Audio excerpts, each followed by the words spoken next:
શબ્દ મિત્ર YouTube channel પરથી વિદ્યાર્થી મિત્રો આપ સૌનું હાર્દિક સ્વાગત છે.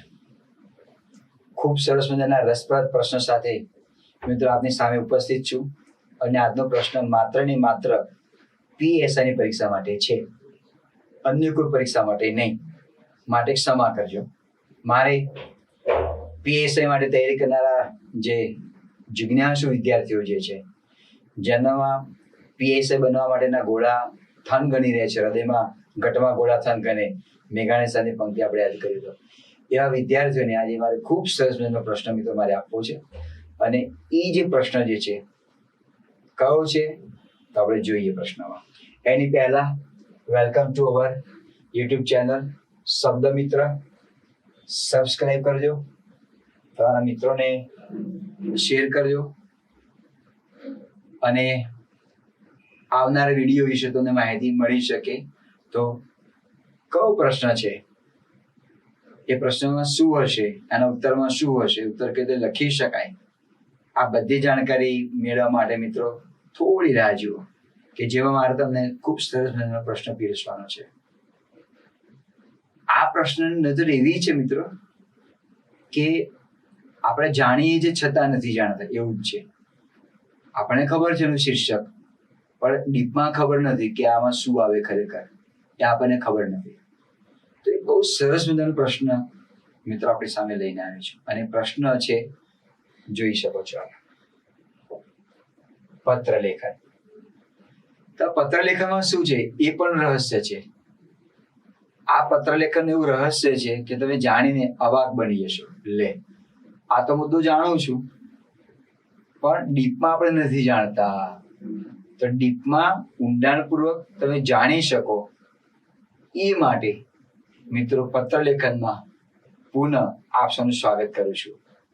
અને એ પત્રલેખનમાં જે જોરદાર ધમાકા થવાના છે, શબ્દરૂપી ધમાકા, જ્ઞાનરૂપી પ્રચંડ ધમાકા, અને એની જે માહિતી જે છે, માહિતીરૂપી જે મિસાઇલ્સમાં તમને જે પહોંચતી કરવાની છે, એ ધમાકા, તડાકા, કડાકા અને મિસાઇલ્સ ક્યાં પડશે, કેવી માહિતી છે, શું એમાં વિસ્ફોટ થશે, પરમાણુ બોમ્બ છે કે એટમ બોમ્બ છે, 555 છે કે કયો બોમ્બ છે, તો આપણે જોઈએ મિત્રો. બહુ સમય નથી મારે બગાડો, કારણ કે આપ સૌ ઉત્કંઠિત બની ગયા છો, જિજ્ઞાસુ બની ગયા છો અને આપ સૌને ખાખીનો રંગ લાગેલો છે. જેમ મહેંદીનો રંગ લાગે એવો ખાખીનો રંગ મારે તમને લગાડવાનો છે. મહેંદીનો રંગ અમુક સમય પછી તો ઉતરી જાય, પણ ખાખીનો રંગ આ જીવન સુધી આ સર્વિસ કરો ત્યાં સુધી યથાવત રહે એવી શુભકામના સાથે મિત્રો એક સરસ મજાના પ્રશ્નની મારે ચર્ચા કરવાની છે. હવે તમે જુઓ એ પ્રશ્ન કયો છે. અભયમ 181 ના મહત્વની સાથે મહિલાઓમાં જાગૃતિ કેળવાય તેવા ઉદ્દેશથી અબક ગામના સખી મંડળને જાણ કરતો પત્ર કખગ શહેરના પોલીસ કમિશનર લખવા માંગે છે. આ પત્રનું લખાણ તૈયાર કરો. મિત્રો આ પ્રશ્ન છે અને તમે વાંચો ત્યારે બરાબર એને સમજો કે આ પ્રશ્ન શું કહેવા માટે માંગે છે. ઉતાવળ ન કરતા અને એટલી ધીરજ પણ ન કરતા, જેને કારણે બીજા પ્રશ્નોનો ઉત્તર આપણે યોગ્ય રીતે લખી શકીએ નહીં. તો અહીંયા મારે સમજૂતી આપવાની છે અભયમ 181 વિશે. આપને હશે ખબર કે આના વિશે તો આપણે જાણીએ છીએ, પણ કદાચ આની માહિતી આપણી પાસે છીછરી હશે. આ પ્રશ્ન પીએસ માટે પૂછી શકે, સંભાવના વ્યક્ત કરું છું, પૂછાશે જ એવું નથી કહેતો, પૂછી શકે એવી ધારણા સાથે મિત્રો અહીંયા મારે પારણા કરાવવાના છે તમને, અને એ છે અભયમ 181. તો એક પહેલો મુદ્દો થયો, કોને પત્ર લખે છે, શા માટે લખે છે. તો અભયમ 181 જે છે એ મહિલા વર્ગ એટલે સ્ત્રીઓમાં જાગૃતિ કેળવાય, એમનામાં આના વિશે માહિતી હોવાની જ્યારે સંકટ સમયની સાંકળ બનીને આ અભયમ 181 ઉભો રહે. હેતુ એ છે મહિલામાં જાગૃતિ કેળવાય તેવા ઉદ્દેશ્યથી કોને લખવાનું છે, અબક ગામના સખી મંડળને લખવાનું છે. પણ અબક ગામના સખી મંડળને આ પત્ર કોણ લખે છે? એ પત્ર લખે છે ક ખ ગ શહેરના પોલીસ કમિશનર સાહેબ લખી રહ્યા છે. તો અહીંયા આ સાહેબ જે છે પોલીસ કમિશનર સાહેબ એ પત્ર લેખક છે. કોને ઉદ્દેશીને લખી રહ્યા છે? અબક ગામના સખી મંડળને ઉદ્દેશીને લખી રહ્યા છે. તો શા માટે આ પત્ર લખી રહ્યા છે? એટલા માટે કે મહિલામાં જાગૃતિ આવે. કયા અનુસંધાનમાં જાગૃતિ આવે? તો અભયમ 181 માટે. તો આટલી આપણી પાસે જાણકારી હોય, કોણ કોને પત્ર લખે છે, પત્રમાં કઈ બાબત છે, શાને પર વિશેષ ભાર મૂકવાનો છે, આટલી જ આપણી પાસે જાગૃતિ હશે અને યોગ્ય માહિતી હશે તો એનો ઉત્તર લખવામાં આપણને કોઈ પણ પ્રકારની તકલીફ પડશે નહીં. બીજી વસ્તુ મિત્રો, આવા પ્રશ્ન પરીક્ષામાં પૂછાય ને તો એના લગતી આપણી પાસે સચોટ અને યોગ્ય માહિતી હોવી જરૂરી છે. આ માત્ર ને માત્ર ગપ્પાનો વિષય નથી, આ કોઈ કાલ્પનિક પ્રશ્ન નથી. આના વિશે આપણી પાસે જાણકારી હોવી જરૂરી છે. તો જોઈએ આપણે આ પત્ર લેખન છે કઈ રીતે લખી શકાય. તો મિત્રો અહીંયા પત્ર લેખક જે છે એનું સરનામું ત્યાં આગળ આવશે. અહીંયા આગળ આ જે ભાગ જે છે પત્ર કોણ લખે છે શું નહીં, તો પત્ર લેખક જે છે એ કખગ શહેરના પોલીસ કમિશનર સાહેબ છે. તો આપણે એ લખીશું, નામ આવશે તેમનું ચ જ. મિત્રો લેટર પેડમાં જ્યારે લખવામાં આવતો હોય તો લેટર પેડમાં બધું લખેલું હોય છે, એટલે જ્યારે લેટર પેડમાં કોઈ પત્ર લખતા હોય તો માત્ર તારીખ જ લખતા હોય છે, બીજું કશું લખતા હોતા નથી. પણ આપણે તો આ એક વિદ્યાર્થી તરીકે આવનો ઉત્તર પૂર્વણીમાં લખવાનું છે, એટલે આપણે આ બધું લખવું પડે. ચ જ નામ, કોઈ વ્યક્તિનો વિશેષ નામનો ઉલ્લેખ આપણે કરવાનો નથી, વ્યક્તિવાચક સંજ્ઞાનો ઉલ્લેખ કરવાનો નથી. અમોઘમ નામ છે. એમનો હોદ્દો આવશે. કયો હોદ્દો છે? Police commissioner Shri. આ એમનો હોદ્દો છે. આ સાહેબ કયા શહેરના છે? તો આ સાહેબ છે ક ખ ગ શહેરના છે. આ શહેર કયા જિલ્લામાં આવેલું છે? તો એમાં તમારે ગાંધીનગર તમે લખી શકો, જિલ્લો ગાંધીનગર. તારીખ, જે દિવસે તમે પ્રશ્ન લખી રહ્યા છો એ દિવસની તમે તારીખ ત્યાં આગળ લખી શકો. હું એમ લખી શકીશ, તારીખ 15/10/2024. આ તારીખ થઈ. તારીખ 15/10/2024. આ અહેવાલ જેવું નથી કે તમે અગાઉની તારીખ લખવાની. જે દિવસે તમે પત્ર લખી રહ્યો એ દિવસની તમે તારીખ લખો એ યોગ્ય ગણાશે. આ પત્ર લેખકનું નામ છે. પત્ર કોણ લખે છે? ચ જ. એમનો હોદ્દો કયો છે? કમિશનર સાહેબ છે. કમિશનરની જોડણી આમ આવે. કયા શહેરના છે સાહેબ? ક ખ ગ શહેરના છે. એ શહેર કયા જિલ્લામાં છે? ગાંધીનગર જિલ્લામાં છે. જિલ્લાની જોડણીમાં જી આમ લખાય. તારીખ, જે દિવસે આપણે લખતા હોય એ દિવસની તમારે તારીખ લખવાની. આટલું તમને ક્લિયર થઈ ગયું? ઓકે. હવે આ જે પત્ર લખી રહ્યા છે એનો વિષય કયો છે, એનો ઉદ્દેશ કયો છે, એનો હેતુ કયો છે? તો આપણે લખીશું, વિષય તરીકે લખીશું અભયમ 181 વિશે મહત્વ તથા જાગૃતિ અંગે. આ જે પત્ર લખી રહ્યા છે પત્રનો હેતુ છે અભયમ 181 વિશેનું મહત્વ સમજાવવાનું છે અને એના વિશે બહેનોમાં જાગૃતિ આવે એના વિશેની માહિતી આપવાની છે. માટે આપણે વિષય તરીકે લખી નાખ્યું અભયમ 181 ની આજુબાજુ સિંગલ ઇન્વર્ટેડ કોમા આવે. અભયમ 181 વિશે મહત્વ તથા જાગૃતિ અંગે. બરાબર છે. હવે મિત્રો એ લખી રહ્યા છે સખી મંડળને લખી રહ્યા છે એટલે પ્રતિ શબ્દ ના આવે. આપણે એવું લખવાનું નથી. પ્રતિ ઓબ્લિક કરીને કોમા કરીને આપણે લખીશું સખી મંડળ, પછી કોમા કરીને લખીએ ક ખ ગ છે, એવું લખવું અહીંયા જરૂર નથી. એ પ્રતિ ત્યાં આવે, પ્રતિ હોદ્દો તો આપણે લખવાની જરૂર છે. આ માત્ર ને માત્ર જે સખી મંડળ જે છે એને ઉદ્દેશીને લખી રહ્યા છે અને એ સખી મંડળ જે છે એ અબક ગામનું છે. એટલે પ્રતિ શબ્દ લખવાની તમારે ત્યાં જરૂર નથી. માત્ર ને માત્ર તમે સંબોધન કરો. જો કોઈ પણ શહેરના માનો કે મેયર નાગરિકોને ઉદ્દેશીને કઈ પત્ર લખતા હોય તો શું લખે? પ્રિય નાગરિકો, વહાલા નાગરિકો, અબક શહેરના, એવું લખે કે અબક શહેરના વહાલા નાગરિકો. આ રીતે લખી શકે. પછી એના માટે પ્રતિ વાલા નાગરિકો અબકશેલું લખવાની ત્યાં જરૂર નથી. આ સંબોધન માત્ર માન્ય છે, બીજું કોઈ વિશેષ તમારે લખવાની ત્યાં જરૂર નથી. તો અહીંયા સંબોધન આપ્યું છે સુજ્ઞ સખી મંડળ. સુજ્ઞ એટલે વિદ્વાન છે, જાણનારા, સારું જાણનારા, જ્ઞાની સખી મંડળ. અને આપ સૌ જાણતા હશો સખી મંડળ શું છે. બહેનો માટેની આ એક યોજના છે જે મોટે ભાગે ગામડાઓમાં આ યોજના ચાલતી હોય છે. આર્થિક ટેકા પર બનતી હોય છે અને બહેનોને કોઈ એવી લોનની જરૂરિયાત હોય તો આ લોન પણ પૂરી પાડતી હોય છે કે જેના કારણે બહેનો એ સ્વાવલંબન મતલબ કે બની શકે, આત્મનિર્ભર બની શકે. એવી આ સખી મંડળ છે.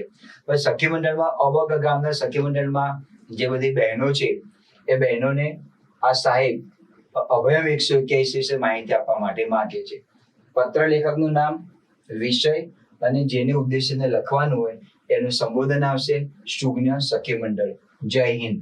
અહીં નમસ્કાર એવું કરવાની જરૂર નથી, નમસ્કાર વંદન એવું નહીં. આમ મોટે ભાગે હું એવી ધારણા કરું છું કે પોલીસ ખાતાની અંદર જય હિન્દ શબ્દનો ઉપયોગ કરતા હોય છે, માટે તમે લખી શકો જય હિન્દ. નમસ્કાર વંદન એવું લખવાની જરૂર નથી. એટલે એટલા માટે જય હિન્દ શબ્દનો ઉપયોગ કરેલો છે. પણ માનો કે તમે વંદન લખી નાખો તો કોઈ ફેર નથી પડતો. સુજ્ઞ સખી મંડળ, જય હિન્દ, સાદર વંદન, બહુ ફેર પડતો નથી. પણ મેં આ રીતે જય હિન્દ શબ્દનો ઉપયોગ કર્યો છે કે આ ડિપાર્ટમેન્ટ એવું છે, ફોજનું ડિપાર્ટમેન્ટ એવું હોય કે મોટે ભાગે જય હિન્દ શબ્દનો ઉપયોગ કરતા હોય છે. એને ધ્યાનમાં રાખી અને જય હિન્દ લખ્યું છે, ઉદ્ગાર છે. બરાબર છે? આટલી માહિતી ક્લિયર થઈ. હવે પહેલો મુદ્દો મિત્રો પ્રસ્તાવનાનો આવશે. અહીંયા જે પહેલો મુદ્દો પ્રસ્તાવનાનો આપી રહ્યો છું એ અભયમ 181 નો જે મિડલ પાર્ટ જે છે એને કોઈ લેવા દેવા નથી. કારણ કે પત્ર લેખનની શરૂઆત 3 ભાગમાં તમારે કરવી. પહેલો મુદ્દો પ્રસ્તાવનાનો, બીજો મુદ્દો જે છે મધ્ય ભાગ અને અંતિમ મુદ્દો જે છે તમારે સમાપનનો ત્યાં આવશે. માટે ત્યાં જરૂરી હોતી નથી. એટલે પહેલો મુદ્દો પ્રસ્તાવનાનો છે. મારે પ્રસ્તાવના એ રીતે પ્રસ્તુત કરવી છે કે જ્યાં પત્ર લખવાનો હેતુ જે છે ત્યાં સુધી પહોંચી શકાય. તો ધ્યાનથી તમે સાંભળજો, તમે ધ્યાન આપજો કઈ રીતે પ્રસ્તાવના આપણે ત્યાં શરૂઆત કરીશું. પેરેગ્રાફ પાડીને તમે પેરેગ્રાફ પાડો એટલે પેરેગ્રાફની આગળ તમારે આ એરો કરવું, ફોદડી દોરવી કે બીજું કોઈ પણ જાતના ચિત્ર વિચિત્ર ચિત્રો દોરવા એવું બિલકુલ કરતા નહીં. પેરેગ્રાફ પાડો એટલે માત્ર ને માત્ર તમારે થોડી જગ્યા છોડી અને ફકરાના સ્વરૂપમાં લખવાનું રહેશે. તો આપણે જોઈએ મિત્રો, પ્રસ્તાવનાનો પહેલો ફકરો છે. વર્તમાનમાં સ્ત્રીઓ પર કોઈ પણ પ્રકારે હિંસા આચરવામાં આવી રહી છે. તેના પરિણામે મહિલાઓ તેમના પર થતા અન્યાય સામે અવાજ ઉઠાવવાના બદલે જીવન ટૂંકાવી નાખે છે. આપ જુઓ કે ઘણી બધી મહિલાઓ એવી છે, પારિવારિક તકલીફ હોય, સાસરીમાં તકલીફ હોય, જે જગ્યાએ નોકરી કરતા હોય ત્યાં તકલીફ હોય, રસ્તામાં આવતા જતા કોઈ તકલીફ હોય, તો એમની ઇજ્જત બચાવવાની માટે અથવા તો બદનામી ન થાય વધારે પડતી તો મૂંગામોય આ લોકો સહન કરી લેતા હોય છે, કોઈ પ્રતિકાર કરતા હોતા નથી. માટે આ પંક્તિ જે છે એના અનુસંધાનમાં છે. વર્તમાનમાં સ્ત્રીઓ પર કોઈ પણ પ્રકારે હિંસા આચરવામાં આવી રહી છે. શારીરિક હોય, માનસિક હોય, જાતીય હોય કે ભાષાકીય હોય કે કોઈ પ્રકારના ઈશારાથી હોય, એક પ્રકારની હિંસા જ કહેવામાં આવતી હોય છે, હિંસા આચરવામાં આવતી હોય છે. તેના પરિણામે મહિલાઓ તેમના પર થતા અન્યાય સામે અવાજ ઉઠાવવાના બદલે જીવન ટૂંકાવી નાખે છે. ઘણી ખાનદાની દીકરી હોય કે શું કહેવું, પોતાની ઇજ્જત હશે, પરિવારની ઇજ્જત હશે એટલે લોકો જીવન ટૂંકાવી નાખતા હોય છે. આ સમસ્યાના નિવારણ માટે તથા સ્ત્રીઓને પૂરતી સુરક્ષા મળી રહે તેવા હેતુથી સરકાર એટલે કે ગુજરાત સરકાર તરફથી અભયમ 181 ની સુવિધા પૂરી પાડવામાં આવી છે. તો પહેલા તો જણાવવું પડે ને કે આ અભયમ 181 શા માટે છે, કોના માટે ઉપયોગી છે. એ પ્રસ્તાવનામાં એ આપણે ત્યાં લખેલું છે.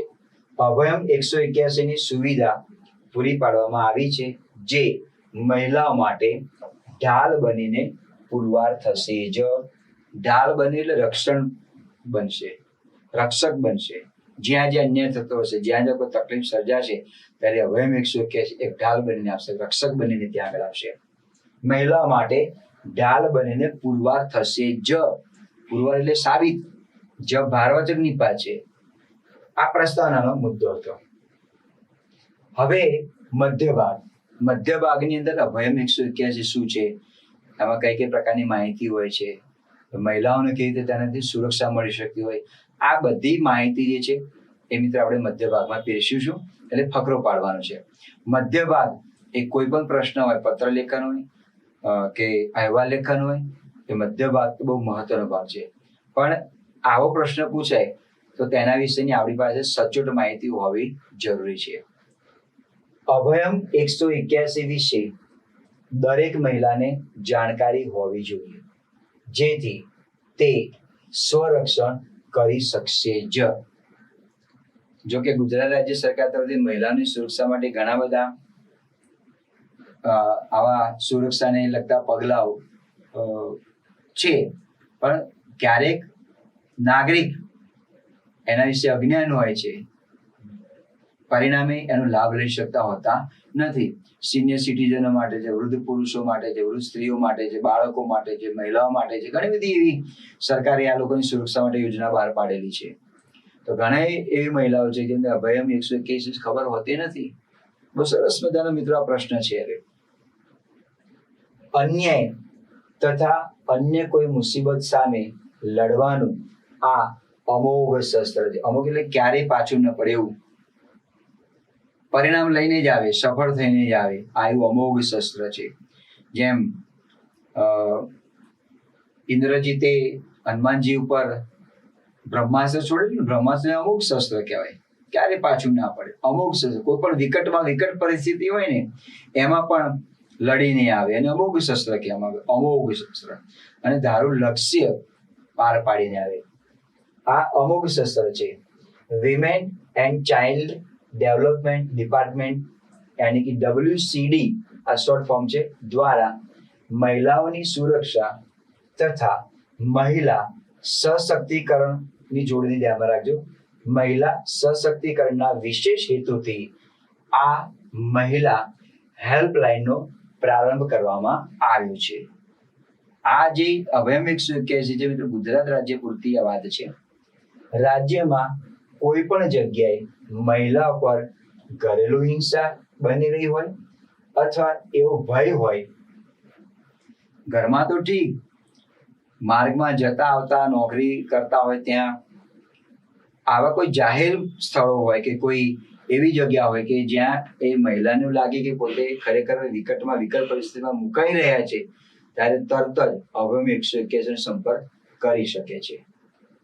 એવો ભય હોય તો આ હેલ્પલાઇન પર, કઈ હેલ્પલાઇન? અભયમ 181 પર ફોન કરીને તાત્કાલિક મદદ મેળવી શકે છે.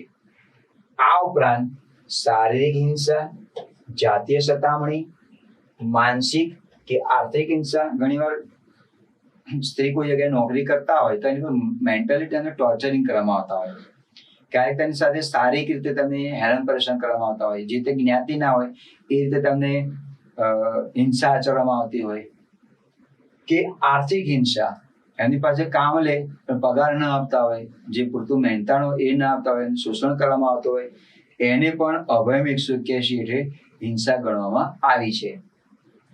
લગ્ન જીવન તેમજ અન્ય સંબંધોના વિખવાદો, આ ઉપરાંત સ્ત્રી ભ્રૂણ હત્યા, ઘરમાં રહેલા બાળકનું પરીક્ષણ કરાવવું, દીકરી હોય તો તેને નાશ કરવામાં આવે. આ પણ કોઈ સ્ત્રી માનો કે ભ્રૂણ હત્યામાં સંમત થતા નથી અને સાસરી વાળા એની પર બરાબર દબાણ કરી રહ્યા છે, તો તરત જ સ્ત્રી અભયમ 181 પર સંપર્ક સાધી શકે છે. આ પણ એનો લાભ મળે છે. સ્ત્રી ભ્રૂણ હત્યા કે સાયબર ગુનાઓ, સાયબર ક્રાઇમમાં પણ એમને લાભ મળી રહ્યો છે. આ યોજના હેઠળ ગુનાઓ જેવી બાબતે સલાહ અને માર્ગદર્શન આપવામાં આવે છે. જ્યારે વિકટ પરિસ્થિતિ હોય ત્યારે બહેનો અભયમ 181 ના શરણે જતા રહે, ત્યારે અભયમ 181 ની જે યોજના જે છે એ સંપૂર્ણ રીતે સુરક્ષિત કવચ છે. આ સિવાયની પણ કોઈ પણ તકલીફ હોય તો પણ અભયમ 181 એને સુરક્ષા પૂરી પાડે છે. આ સિવાય બીજાની કઈ એના વિશેષ એના લાભ છે, એના ફાયદા છે, કયા? આ ઉપરાંત સરકારી યોજનાઓ કે માહિતી તથા કાર્યક્રમ અને સહાયક માળખાઓ અંગેની પણ માહિતી પૂરી પાડવામાં આવે છે.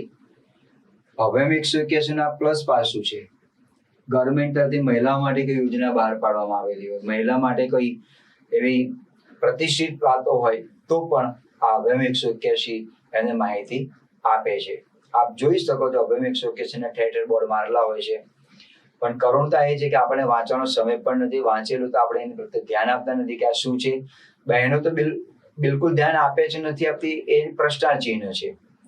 પણ એના વિશે જાણકારી મેળવવામાં આવતી હોતી નથી કે આ સુરક્ષા કવચ જે છે માત્ર ને માત્ર મહિલાઓ માટે છે. 181 પર સંપર્ક કરનારી વ્યક્તિ કે મહિલાઓની ઓળખ ગુપ્ત રાખવામાં આવે છે. માનો કે કોઈ મહિલા એને સારી કે માનસિક સ્થિતિ થઈ રહી છે, આ મહિલા 181 પર સંપર્ક કરી શકતી નથી, તો કોઈ પુરુષ અન્ય કોઈ વ્યક્તિ સંપર્ક કરી શકે, મદદ કરી શકે આના માધ્યમ દ્વારા કે ભાઈ ફલાણા વિસ્તારમાં આ સ્ત્રી પર આવા અત્યાચાર કરવામાં આવેલા છે, તો એને પોલીસ મદદ પૂરી પાડવા વિનંતી. તો જે કોઈ વ્યક્તિ આ એનો ફોન કરે છે તો એનું નામ બિલકુલ ગુપ્ત રાખવામાં આવે છે. 181 પર સંપર્ક કરનારી વ્યક્તિ કે મહિલાઓની ઓળખ ગુપ્ત રાખવામાં આવે છે. આ યોજના પર તમે 24/7 એટલે આખું અઠવાડિયું રાત દિવસ 24/7 કલાક નિઃશુલ્ક એટલે મફત, કોઈ પણ જાતનો ચાર્જ નહીં, નિઃશુલ્ક સંપર્ક કરી શકો છો. આવી યોજના કેટલી સરસ મજાની છે. હા, આ યોજના હેઠળ આ પ્લાન હેઠળ મહિલાઓને જ્યારે મદદ મળે ત્યારે એવું લાગે કે ખરેખર ભગવાન એને બચાવવા માટે આવ્યા છે. અને જાણકારી ન હોય તો 181 પર ફોન જોડી દે એટલે આંખના પલકારામાં આ તરત જ આ ટુકડી આવીને ઉભી રહેતી હોય છે, મહિલા ટુકડી આવીને ઉભી રહેતી હોય છે અને એની જે કઈ સમસ્યા હોય એ સમસ્યાનું નિરાકરણ લાવવા માટેના સઘન પ્રયાસો કરતી હોય છે. બરાબર, આ મધ્ય ભાગ જ છે.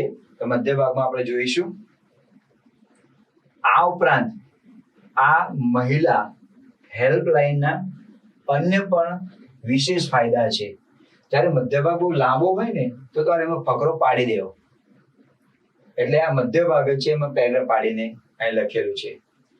આ ઉપરાંત આ મહિલા હેલ્પલાઇનના અન્ય પણ વિશેષ ફાયદા છે, જેમાં તમે તમારો મોબાઈલ જોરથી હલાવતા પણ કોલ થઈ શકે છે, જેથી કટોકટીના સમયમાં પણ ફોન કર્યા વિના આ મહિલા હેલ્પલાઇનની મદદ મેળવી શકો છો. કેટલી વિશેષ ટેકનોલોજી કહેવામાં આવે. આ ઉપરાંત આ મહિલા હેલ્પલાઇનના અન્ય પણ વિશેષ ફાયદા છે, જેમાં તમે તમારો મોબાઈલ જોરથી હલાવતા પણ કોલ થઈ શકે છે, જેથી કટોકટીના સમયમાં પણ ફોન કર્યા સિવાય આ મહિલા હેલ્પલાઇનની મદદ મેળવી શકો છો. જોરદાર ટેકનોલોજી કહેવાય ને. હા, અને જે લોકેશન હોય એ લોકેશન પર આખી ટીમ આવી જતી હોય છે. આ હેલ્પલાઇનની મદદથી તમે બીજો કયો ફાયદો છે, આપણે સખી મંડળને આ સાહેબ જણાવી રહ્યા છે કે આમાં કેટલા બધા ફાયદા છે. પહેલા તમે યોજના વિશે જાણો, એપને તમે ડાઉનલોડ કરો, એની વિશેષ માહિતી તમે મેળવો, અથવા નંબરને સેવ કરી રાખો તો પણ તમને ફાયદો ત્યાં આગળ થશે.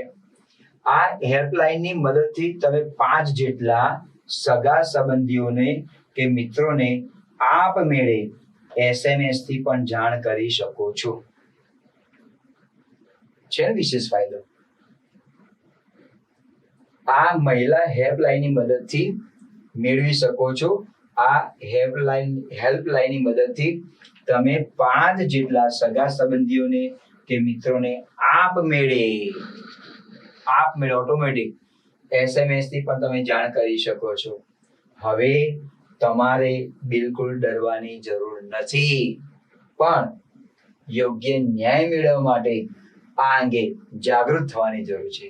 સરકાર તરફથી આવી ઘણી બધી યોજનાઓ છે, પણ કરુણતા એ છે કે નાગરિકો એના વિશે જાગૃત નથી, માટે બીજા કોઈ લોકો તેનો લાભ લઈ જતા હોય છે, અથવા તો તે યોજના જે છે એ યથાવત મૃત અવસ્થામાં હોય છે. આ યોજના બહુ સરસ છે, આ પ્લાન સરસ છે.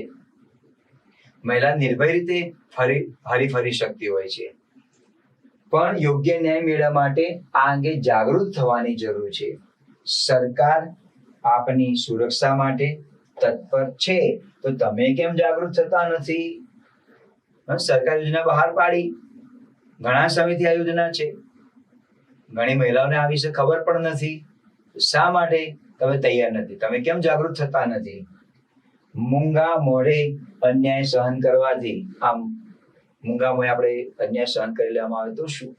હવે ગુલામી ગઈ, હવે આજે ભારત દેશ આઝાદ છે, અને આઝાદ દેશમાં સ્ત્રીઓ પણ આઝાદ છે, અને આઝાદ દેશમાં આજે મહિલા શક્તિકરણ એટલે કે સ્ત્રી સશક્તિકરણ પર પુરુષની સમોડી ગણી અને તેને માનપાન આપવામાં આવી રહ્યા છે. તો આ યોજના વિશે નો આવો પ્રશ્ન પૂછી શકે તો મિત્રો આવી બધી તમે માહિતી ત્યાં લખી શકો છો. મૂંગા મોઢે અન્યાય સહન કરવાથી તમારું જીવન દોઝખ એટલે નર્ક બની જાય એ પહેલા તમારે જાગૃત થવાની જરૂર છે. આ યોજનાનો જો લાભ જ લેવામાં ન આવે તો ક્યારેય મુસીબતમાંથી કોઈ પણ જાતનો છુટકારો મળતો હોતો નથી. જો આપણે બિલકુલ સાચા જ હોઈએ તો તરત જ આ 181 પર કોલ કરી અને તમે તેની માહિતી મેળવી શકો છો, એની મદદ તમે મેળવી શકો છો. આપ સૌ અભયમ 181 વિશે જાગૃતિ કેળવો એ માટે આહ્વાન કરું છું. સખી મંડળને માહિતી આપી કે આ યોજના જે છે અભયમ 181 જે છે એની પર આ પ્રમાણેના તમને વિશેષ તમને ફાયદા થવાના છે. આની વિશેષ માહિતી આપી, બરાબર છે. તો એના કારણે સખી મંડળ જાણતી થશે, જે સખીઓને ક્યાં મુશ્કેલી સર્જાશે તો તરત જ તેનો ઉપયોગ ત્યાં કરી શકશે. એટલે માટે આપણે આ રીતે લખી શકાય, અભયમ 181 વિશે જાગૃતિ કેળવો એ માટે આપ સૌને આહ્વાન કરું છું, આમંત્રણ આપું છું. તમે આવો, નજીકના પોલીસ સ્ટેશનમાં જાઓ, તેની માહિતી મેળવો અને તમે પગ પર ઉભા રહી શકો. પગ પર ઉભા રહ્યો એટલે તમે નિર્ભય રીતે તમે ફરી શકો. હવે ડરવાની તમારે જરૂર નથી. પોલીસ આપણી મિત્ર છે અને આપણી પડખે જ ઊભી રહેશે.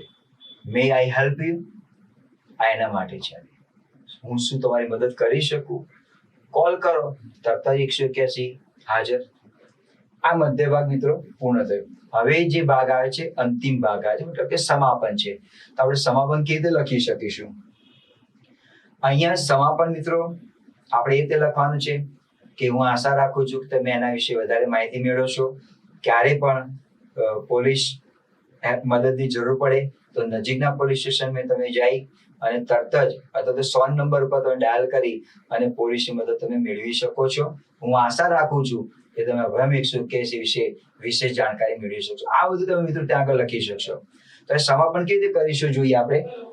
અભયમ 181 વિશે પૂર્ણ માહિતી મેળવ્યા પછી મને, કમિશનર સાહેબ કહે છે, મને પૂર્ણ વિશ્વાસ છે કે આપ સૌ કટોકટીના સમયે અવશ્ય આ યોજનાનો લાભ લઈને જાગૃત બનશો. કટોકટી નો સમય એવું લાગે છે કે સ્વ બચાવ કરી શકાય માટે આપણે સક્ષમ નથી, અથવા તો એવું લાગે છે કે હું અહીંયા કોઈ મુશ્કેલીમાં સપડાઈ જઈશ, અગમચેતીના પગલા આપણને ખ્યાલ પડે કે અહીંયા હું ક્યાંક મુશ્કેલીમાં આવી જશે એવી સ્થિતિ સર્જાઈ છે, તો તરત જ સંપર્ક કરો અને એની મદદ તમે મેળવો અને સુરક્ષિત રીતે તમે બહાર નીકળી શકો છો.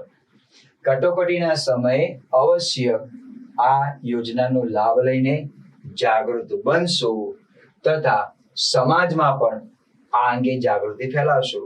સખી મંડળ તમે તો જાગૃતિ માહિતી મેળવી, પણ તમારે જે બીજી બહેનપણીઓ હોય, તમારો કોઈ રિશ્તેદાર હોય, એને પણ તમે આ વિશે માહિતી આપી શકો. એક વ્યક્તિ બીજી વ્યક્તિને, બીજી 4 ને 8 ને 8 ને 16 ને એમ કરતા કરતા દરેક શિક્ષિત કે અશિક્ષિત બહેનોના વિશે માહિતી મેળવી શકે છે. તથા સમાજમાં પણ આ અંગે જાગૃતિ ફેલાવશું. આ શુભેચ્છા સાથે આ અંગેની અગત્યની જાણકારી પૂર્ણ કરું છું. આ સમાપન આપણે કર્યું. અંતમાં આપણે લખીશું ધન્યવાદ. આવું તમે લખી શકો છો. હવે લિખિત અંગ આવે આપનો વિશ્વાસુ ચ6 જ પોલીસ કમિશનર શ્રી કાયદાના ક ખ ગ છે. આવું તમે આપણે લખવાનું રહેશે. આ લિખિત અંક આ કોણ છે, એટલે ખાલી ચ છ જ ન લખશો. તમે ચ છ જ લખ્યું તો એ કોણ છે? કમિશનર સાહેબ છે. કયા શહેરના છે? આ શહેરના છે. આવી પૂરી માહિતી તમે આપો. આવી તમે પૂરી માહિતી આપો, દૂર માહિતી ના આપો. લિખિત આપતા શબ્દ ચ છ જ પણ કોણ છે ચ છ જ, આવી પૂર્ણ માહિતી તમે ત્યાં આગળ આપી શકશો. બિડાન, અહીં બિડાન આવી શકે કારણ કે પ્રશ્ન એ પ્રકારનો છે એટલે બિડાન આપણે લખવું જરૂરી છે. બિડાન અભયમ 181 અંગેની અધિક જાણકારી આપતું અન્ય સાહિત્ય, yani કોઈ પેમ્પલેટ હોય, આ સિવાયની બીજી કોઈ વિશેષ જાણકારી હોય એ પણ તમે બિડાન તરીકે આગળ પીરસી શકો છો. તો મિત્રો આ પ્રકારનો જે પ્રશ્ન જે છે, એક અધિકારી ગામનું જે મંડળ જે છે એ મહિલા મંડળ એમને અભયમ 181 વિશેની માહિતી આપવાને માટે માંગે છે. તો આ પ્રમાણનો પ્રશ્ન એ મિત્રો આપણી પરીક્ષાની અંદર પૂછી શકે અને આવો પ્રશ્ન પૂછાય તો એને આપણે આ રીતે લખી શકીએ એવા શુભાશયથી મિત્રો આપણે આ પ્રશ્નની જાણકારી તમને આપી અને જે લખવાની પદ્ધતિ જે છે એ પદ્ધતિ યોગ્ય પદ્ધતિ તમને સમજાવી અને આ પ્રકારનો જો કોઈ પણ પ્રશ્ન આવે તો જે માળખું જે છે, જે લખવાની જે મેથડ જે છે એની યોગ્ય રીતે વળગી રહી અને તમે યોગ્ય રીતે લખી શકો એવી શુભેચ્છા સાથે મિત્રો આપ સૌને જય હિન્દ, જય જય ગરવી ગુજરાત.